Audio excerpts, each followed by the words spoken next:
Okay, so this is our level 2 strengthening for the elbow. So now we're focusing on more concentric and eccentric exercises. So concentric is when we are shortening the muscle when we're using it, and eccentric is when we are lengthening it when we're using it.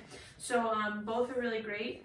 Eccentric in particular is great for tendons because the collagen fibers, type 1 collagen fibers are good fibers, type 3 are not so good fibers, and with age and kind of with overuse, type 1 turns into type 3. So when we do eccentrics, which involves the lengthening, it actually realigns the collagen fibers really nicely. So that's why we're going to do lots of eccentrics here. So we're going to start out with tricep extension, so whichever weight you want to use. And basically Andrea is going to be kind of bent over, and she's going to go into tricep extension, and so that's the concentric part, and then slowly back is the eccentric part, because she still needs to control and use the tricep, but she's stretching it when she goes forwards. Good. And there.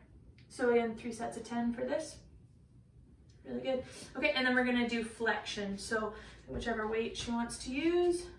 Good. And then Andrea is going to perform wrist flexion, keeping her shoulder, elbow flexion, keeping her shoulder down and back. Scap setting, of course. Okay, and then when she slowly comes down, that's the eccentric portion of the elbow flexion. Good. So this one we're really targeting biceps. Now if we want to target brachioradialis, which is the muscle right in here, she's going to do thumb up. So just like isometric, we did this as well. And there's the eccentric portion. Good. And then last one is going to be for brachialis, a muscle that runs kind of here to here. And she's going to do this. Good. Good. Okay, and now you can use maybe yeah, sure. So Andrea's going to hold the weight at one end.